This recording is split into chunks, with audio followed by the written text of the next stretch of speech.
Hey everyone, welcome back. This one's personal. I don't usually talk about my private life, but today I want to share how I finally healed after emotional abuse from someone I loved deeply, a toxic partner who taught me everything about pain and eventually everything about freedom. I want you to know that healing is possible, no matter how long you've been stuck in the cycle. It didn't start as abuse. It started as magic. She was charming, funny, confident. She made me feel alive. I thought I'd found someone who truly saw me. But looking back, what she saw wasn't me. It was a reflection she could control.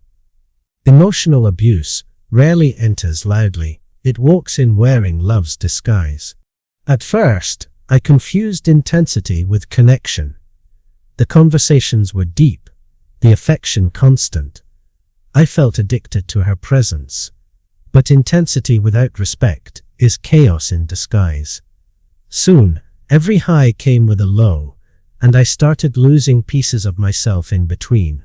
She learned my vulnerabilities quickly. My insecurities became tools she could use. One day, she'd praise me.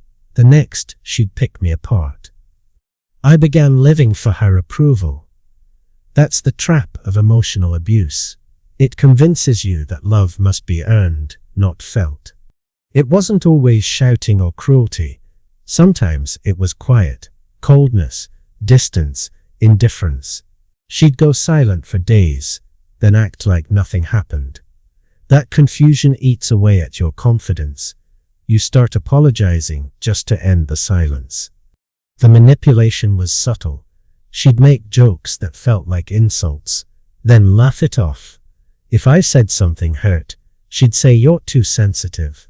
Slowly, I began doubting my own perception. That's how gaslighting works. It replaces your truth with their version of reality. Friends would say we looked perfect together. On the outside, she was calm, polite, even caring.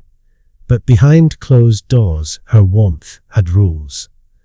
I could feel the tension in her tone, the edge behind her smile. When I tried to talk about it, I became the problem. I tried harder. I became quieter, more agreeable, more careful. I thought if I could just love her enough, she'd stop being cold. But love doesn't cure control. The more I gave, the less of me remained. I didn't realize that I was loving someone who only valued my submission. Every relationship has conflict, but this was different. With her, I could never win. If I apologized, I was weak. If I defended myself, I was disrespectful. It wasn't a relationship. It was a performance, and I was playing a role written by her insecurity. Emotional abuse isn't always visible.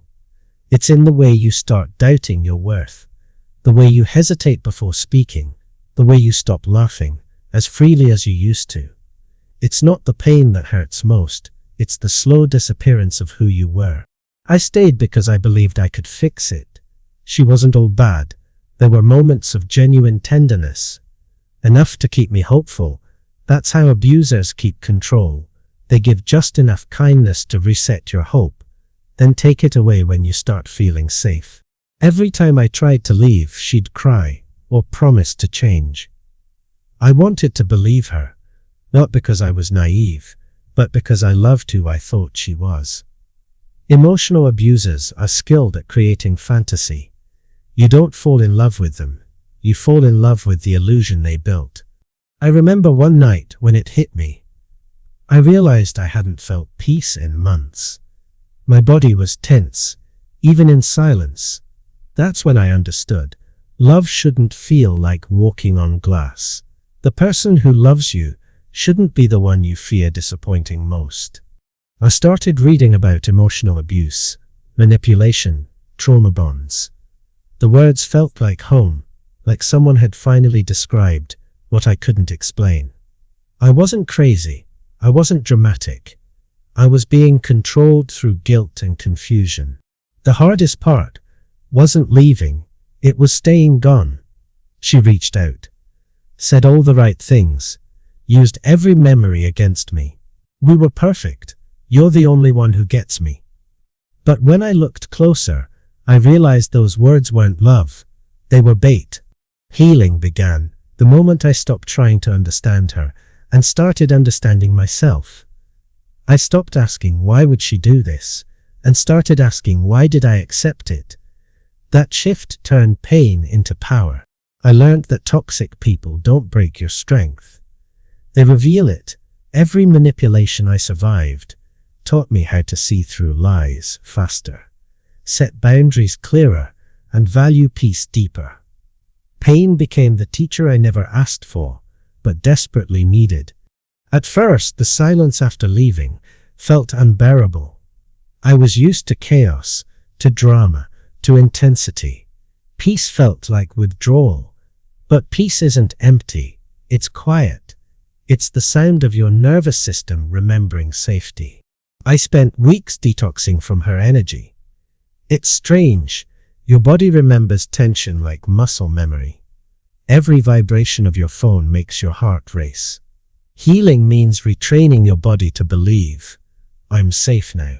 There were moments I missed her, not the real her, but the illusion. That version of her existed only in my hopes. It's normal to grieve that, but grief isn't a sign to go back. It's proof that you're healing from the fantasy. Healing wasn't linear. Some days I felt powerful, others broken. I'd replay conversations, wonder if I was too harsh or too cold. That's how trauma binds you. It makes you second-guess even your escape. But every time I stayed silent instead of responding, I grew stronger. People asked why I stayed so long. The answer is simple. I didn't know I was being abused. When the abuse is emotional, it hides inside what looks like love. It's manipulation masked as care, control disguised as concern. Toxic partners often weaponize empathy. They study your kindness and use it against you. When you try to pull away, they remind you of your own compassion. I thought you were different. That line used to break me. Now it makes me smile. Because yes, I am different. I'm free. Leaving taught me the difference between loneliness and solitude. Loneliness is craving connection that hurts you. Solitude is choosing peace that heals you. Once I understood that difference, I never feared being alone again. I rebuilt my routine from scratch. Morning walks, journaling, silence. Things that didn't demand performance. Healing doesn't need applause. It needs stillness. Every small act of peace was a rebellion against her control. Forgiveness took time. I didn't forgive her to excuse her actions. I forgave her to release myself from the emotional debt. Holding on to resentment kept me tied to her energy. Letting go didn't mean forgetting. It meant reclaiming my peace. I started therapy. Talking out loud about what happened was terrifying at first. But naming abuse strips it of power. Shame thrives in silence. Truth kills it. Every session felt like reclaiming another piece of myself. Healing also meant facing my role, not in causing the abuse, but in ignoring the red flags. That accountability isn't self-blame, it's self-awareness. It's how you ensure the lesson doesn't repeat, with a different face. I realized that love isn't supposed to make you smaller. It's supposed to expand your world, not shrink it. Real love doesn't demand silence. It celebrates your voice. That realization became my compass for every relationship after. When I started dating again, I carried fear. Every kind gesture felt suspicious. But slowly, through patience, I learned that healthy love doesn't trigger anxiety. It feels steady, not perfect, but peaceful. Sometimes, healing means accepting that closure will never come from them. The apology you want is the accountability they can't give. True closure is realizing you no longer need it. There's beauty in starting over. The person I became after her wasn't bitter, just wiser. I learned that peace isn't found in another person, it's found in protecting your own energy. You start noticing small miracles, how your laughter comes easier, how sleep returns, how your chest feels lighter. Healing isn't loud, it's gradual. One day you realize you're not surviving anymore. You're living. When memories resurface, I remind myself, that was then, this is now. Healing isn't erasing the past, it's reclaiming the present. My scars stopped being reminders of pain and started being proof of survival. I used to think strength meant enduring. Now I know strength means letting go. Holding on to toxicity doesn't make you loyal, it makes you lost. Letting go isn't weakness, it's wisdom. People who've never experienced emotional abuse often say, just leave. But leaving is easy, healing is hard. The real challenge begins after the escape, when you face the parts of yourself that accepted less than you deserved. Healing isn't about hating them, it's about choosing not to carry their energy anymore. You can love someone deeply and still understand they were not meant to stay. Compassion and boundaries can coexist. Now when I look back, I don't see failure, I see transformation. That relationship didn't destroy me, it revealed who I truly was beneath the fear. Sometimes pain is just the universe forcing you to remember your worth. Healing gave me clarity. I stopped romanticizing potential and started respecting patterns. I learned that consistency is love's true language. Words mean nothing without emotional safety. I no longer crave chaos. I crave quiet mornings, real conversations, and people who mean what they say. The peace I used to chase in others, I now build within myself. That's freedom. For anyone watching who's still trapped, know this, you don't have to wait for permission to leave. Love shouldn't feel like punishment. You're allowed to choose yourself, even if they call it selfish. The hardest part isn't walking away, it's staying away. But every time you choose silence over chaos, you build self-respect. Every no becomes a yes to your own peace. Healing doesn't make you untouchable, it makes you grounded. You'll still feel, still love, still trust. But now, from a place of strength, not survival. The toxic partner may never realize what they lost. And that's okay, you didn't heal to prove anything to them. You healed to finally rest. Their regret is irrelevant to your recovery. I stopped waiting for the old me to come back. That version of me no longer exists. The one who replaced them is stronger, wiser, calmer, and finally free. Healing doesn't return you to who you were, it elevates you into who you're meant to be. Now I help others recognize the same patterns I once ignored.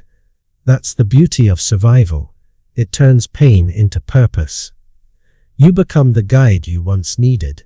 Every boundary I set now feels sacred. Every moment of peace feels earned. I no longer chase love that costs my sanity. That's what healed for good really means. Peace that doesn't depend on anyone else. Healing didn't erase the memories, it changed their meaning. I can look back without flinching. I can remember without bleeding. That's when you know you're free. So, if you're in that place right now, confused, drained, scared, remember this, your healing will terrify them, because it means you finally see clearly. Don't go back. You're not being heartless, you're being reborn. Emotional abuse doesn't define you, your recovery does. The moment you choose peace over pain, you break the cycle for good. Healing isn't the end of your story, it's the beginning of a new one. One built on truth, freedom, and a love that finally includes you.